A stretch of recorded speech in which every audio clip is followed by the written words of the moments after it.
I have another tool for you today that is going to help calm your nervous system down. It's going to help you sleep. It's going to help with your anxiety, with your racing thoughts. So do not go anywhere. You want to check this out.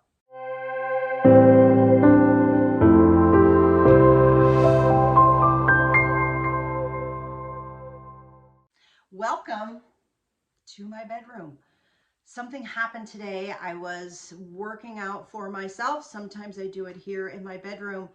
And I uncovered something that I do for myself, and I realized that it is a tool and that I haven't shared it with any of you. And so I want to do that today, because one of the most important things about GriefInspired and helping you find your path to happiness after loss is giving you tools, concrete things that you can do to support yourself through the grief process. Because if you can learn about your grief and support yourself, you are going to move through your grief more quickly.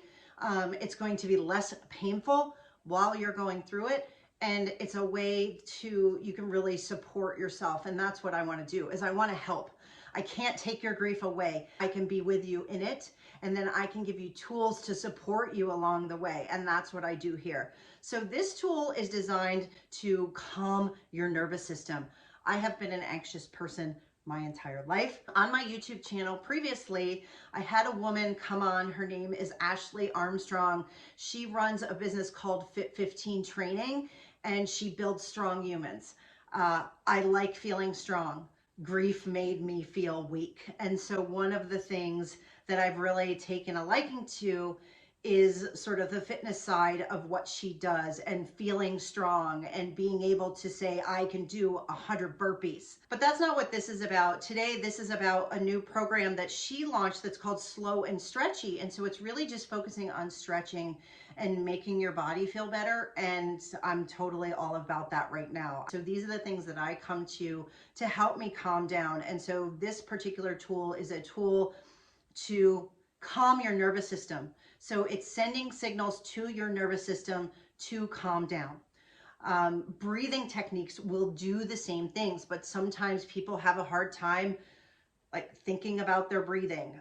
So this is something that you can do that honestly I think is even easier. So there are 3 exercises, and the magic is not in the exercise. The magic is in holding the stretch and being able to hold the stretch for a minute.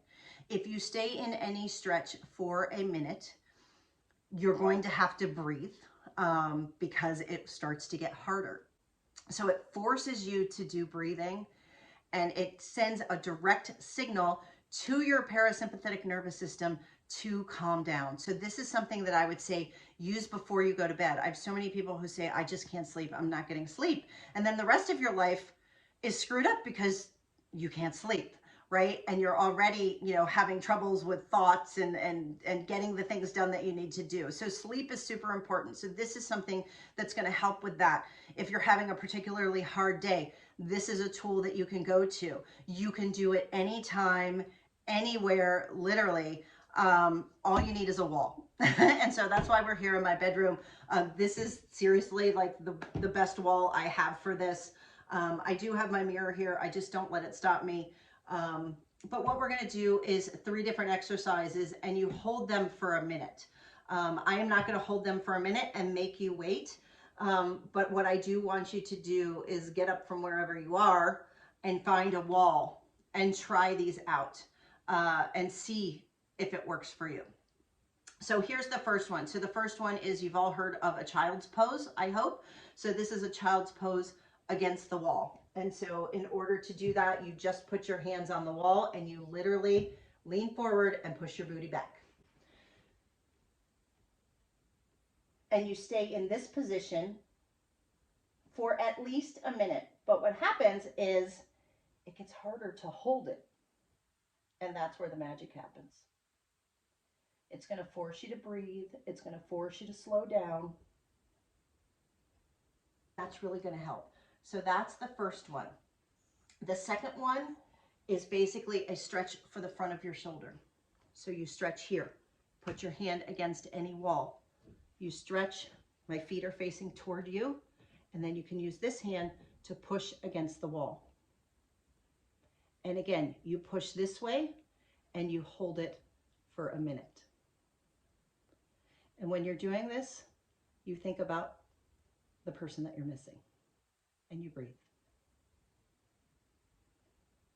And I think it's a little apropos. If you look over my right shoulder, you will see my boy there, Jackson Robert, my favorite picture of him.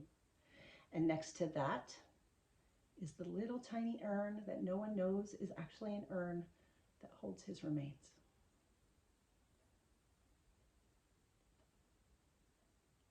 And so you hold this pose. And again, like I am already starting to relax just from that. Now, you also do the other side. So I'm going to turn my back to you just so you can see that. This way, the arm is straight here. So you do that on both sides. The last exercise is to stretch the entire side body. And again, Ashley, if you're watching this, I hope I'm doing you justice in how I'm explaining how to do these, but I've learned everything from you.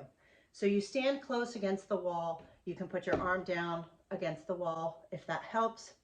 And you're just lifting your arm over and you're stretching. I like to think of myself as being like a side rainbow. I stretch my hips way out to the right. It's so good for my lower back, which I also have issues with. If you hold tension in your neck or your lower back, these exercises are fantastic. Again, you think about opening your heart, thinking about your loved one, and you're just stretching.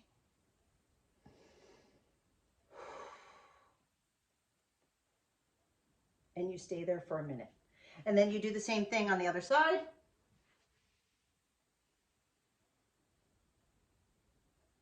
And I'm not going to stay like that because that's rude. But you do that, and you can do multiple rounds of that. So that's 3 different exercises. That takes 3 minutes. If you do it 2 times, it's 6 minutes. If you do it 3 times, which is what Ashley recommends, 9 minutes. 9 minutes to be completely calm. And I can't tell you how calm I am right now. And I've only done just a little bit. I did it earlier this morning as well. But it really is something that's going to help you. If you can't sleep, I want you to try this. Add it to your nighttime routine. If you are still in the phase of your grief where you wake up and you have that moment where everything is okay in the world because you haven't remembered yet that your loved one is gone. Do you know what I'm talking about? And then you suddenly remember that this is your life and you get instantly depressed or anxious. This would be a time, this would be something you could do right after that experience to calm you down. I guarantee this works. The breathing works. You need to breathe with it, of course. It will calm you down and it will help. The goal in all of this is to find tools that support you, to find the ones that work for you. And so that's why I try to give you as many as possible so that you'll just try them. And if you find something that works, you do it more often, right? The routine that I have to calm myself down, to bring me daily peace, daily comfort in this crazy, crazy world that we're living in, are things like meditation, things like this exercise, things like taking hot baths, because that helps for me, taking walks in nature, breathing exercises, finding something that's a creative outlet. These things will all help keep you a little bit calmer. If it calms your nervous system, you don't need to know about your parasympathetic nervous system, but it's the thing that helps calm you down. This is going to help.